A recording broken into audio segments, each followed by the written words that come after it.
ہمارے صحابہ پیارے صحابہ پیارے صحابہ پیارے صحابہ۔ السلام علیکم ورحمۃ اللہ وبرکاتہ۔ آج ہم انشاءاللہ آپ کو سیدنا طلحہ بن عبید اللہ کے بارے میں بتائیں گے۔ طلحہ ان کا نام تھا اور لقب ان کا جو مشہور ہیں رسول اللہ صلی اللہ علیہ وسلم سے الفیاض، الجواد، الخیر، یہ اللہ کے رسول نے مختلف اوقات میں ان کو لقب دیے تھے۔ اور ایک بہت بڑی اللہ کے رسول نے ان کے بارے میں بات کی تھی، وہ یہ کہا تھا کہ دنیا میں اگر کسی نے چلتا پھرتا شہید دیکھنا ہے، اگر دنیا میں کسی نے زندہ شہید دیکھنا ہے تو وہ طلحہ بن عبید اللہ کو دیکھ لیں۔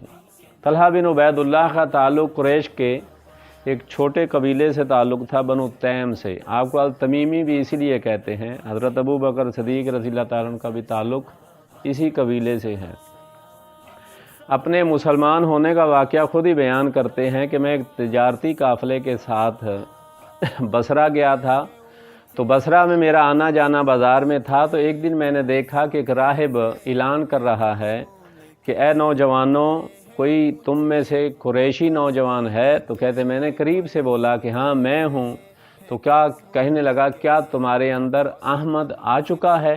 تو میں نے پوچھا احمد کون؟ تو کہنے لگا احمد بن عبداللہ بن عبد المطلب، وہ نبی ہوگا اور مدینے کی طرف ہجرت کرے گا۔ کہتا ہے جب یہ میں نے بات سنی تو میں فوراً مکہ پہنچا، میں نے گھر والوں سے دریافت کیا تو انہوں نے کہا ہاں محمد بن عبداللہ نے اپنے نبی ہونے کا اعلان کر دیا ہے۔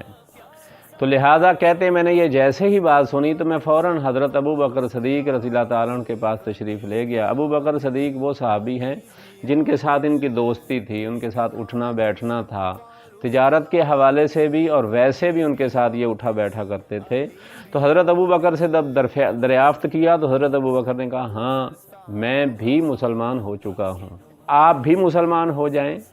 تو حضرت طلحہ بن عبید اللہ نے لیٹ نہیں کیا، فوراً رسول اللہ کے پاس تشریف لائے اور کلمہ پڑھ کے مسلمان ہو گئے۔ آپ اس وقت جب بہت پڑھے لکھے لوگ تھے تو آپ کو پڑھنا لکھنا آتا تھا، آپ فن تقریر اور خطابت میں بڑے ماہر تھے، تجارت پیشہ تھا، اس وجہ سے شام، عراق، بصرہ یہ سفر کیا کرتے تھے تو بڑے مشہور تھے۔ تو لہٰذا آپ کے اوپر بڑی سختیاں شروع ہو گئیں۔ سب سے پہلے عثمان جو آپ کے بڑے بھائی تھے، انہوں نے ایک ہی رسی میں، کیونکہ ابو بکر بھی اسی قبیلے کے تھے اور یہ بھی ان کو باندھ کر مکے کے اندر پٹائی کرنا شروع کر دی۔ عبداللہ بن خراش بیان کرتے ہیں کہ میں نے صفا مروہ کی صحیح کرتے ہوئے دیکھا ایک شخص کو بہت لوگ مار رہے ہیں اور ایک بوڑھی عورت بھی ان کو بہت زیادہ جو ہے وہ تان کر رہی ہے۔ تو میں نے پوچھا یہ عورت کون ہے؟ تو انہوں نے کہا یہ طلحہ بن عبید اللہ کی والدہ ہے۔ تو لہذا اس کا نام تھا سبعہ۔ تو اس نے بھی بہت زیادہ ابو طلحہ بن عبید اللہ کو برا بلا کہا، تو لہذا یہ ساری سختیاں آپ کو اسلام سے ہٹا نہیں سکی۔ تو لہذا اسی طرح 13 سال تک سختیاں برداشت کرتے رہے لیکن اسلام نہیں چھوڑا، پھر ہجرت کر کے مدینہ چلے گئے۔ تو مدینہ میں زبیر بن عوام، ایک روایت کے اندر آتا ہے کہ ان کا ان کو بھائی بنا دیا گیا۔ تو جنگ بدر کے اندر تو طلحہ بن عبید اللہ حضرت سعید بن زید کے ساتھ مشرکین کے بارے میں معلومات لینے گئے تھے، پیچھے سے جنگ ہوئی اور ختم ہو گئی۔ لیکن جنگ احد میں آپ شریک ہوئے۔ جنگ احد میں جس کی وجہ سے آپ کو کہا جاتا ہے زندہ شہید، جب رسول اللہ صلی اللہ علیہ وسلم کے اوپر حملہ ہوا اور اس وقت 10 انصاری صحابہ آپ کے قریب تھے، یعنی خالد بن ولید نے جب پلٹ کر حملہ کیا تھا، اور مہاجرین میں سے ایک ہی صحابی موجود تھا طلحہ بن عبید اللہ۔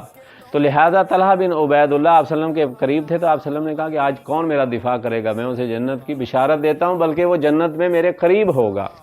حضرت طلحہ کہتے ہیں یا رسول اللہ میں، تو اتنے میں ایک انصاری نے کہا اللہ کے رسول میں، تو اللہ کے رسول نے حضرت طلحہ کو روکا اور حضرت انصاری سے کہا کہ حملہ کرو۔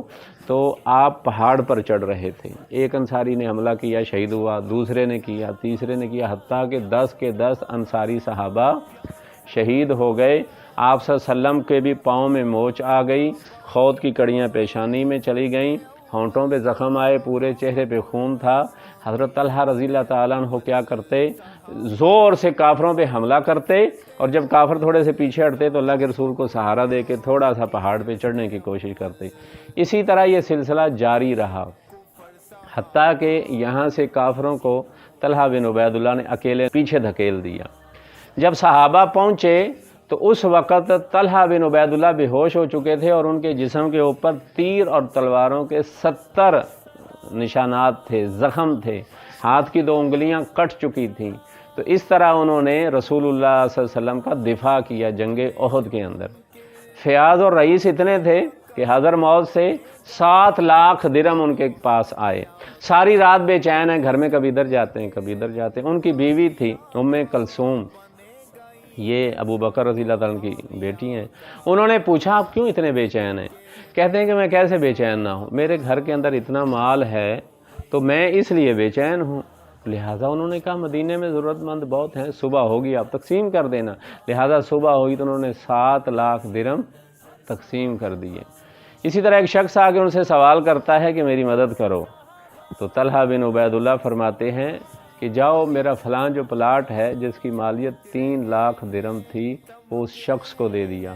یعنی مالدار تھے تو اس طرح اللہ کے راستے میں خرچ کرتے تھے۔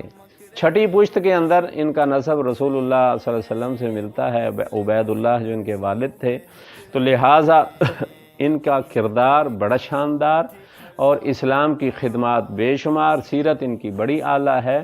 تو انہوں نے 63 سال عمر پائی، 7 خواتین سے ان کا نکاح ہوا۔ ان کی 4 بیٹیاں اور 11 بیٹے تھے، اور بیٹوں کے نام انہوں نے اکثر انبیاء کے نام پہ رکھے۔ ان کے بڑے بیٹے کا نام محمد تھا، جس کو زیادہ عبادت کی وجہ سے سجاد کہا کرتے تھے، اور اسی طرح جو پہلے خواتین گزر گئی ہیں بڑی مشہور، ان کے اوپر بیٹیوں کے نام رکھے تھے۔ یہ سلسلہ چلتا رہا۔ تو جنگ جمل جیسا کہ آپ جانتے ہیں، اس میں حضرت عائشہ کے ساتھ طلحہ بن عبید اللہ اور حضرت زبیر بن عوام یہ دونوں شریک تھے۔ یہ غلط فہمی کے اوپر جو جنگ تھی، اسی جنگ میں ایک تیر آ کر ان کو لگا گھٹنے پر، جس سے خون جاری ہو گیا، تو لہٰذا اسی زخم کی وجہ سے وہ اسی جنگ کے دوران شہید ہو گئے، اور 63 سال انہوں نے عمر پائی۔ بہت جلیل القدر صحابی ہیں جن کو اللہ کے رسول نے زندگی میں جنت کی بشارت دی۔ ہمیں ان کے کردار کو پڑھنا بھی چاہیے اور اس پہ چلنے کی کوشش بھی کرنی چاہیے۔ یہ وہ عظیم ہستیاں ہیں جن کو اللہ نے دنیا میں ہی جنت کی بشارت دے دی۔ اللہ سے دعا ہے کہ اللہ تبارک و تعالی ہمیں ان کا کردار اپنانے کی توفیق عطا فرمائے۔ اقول قولی ھذا استغفر اللہ۔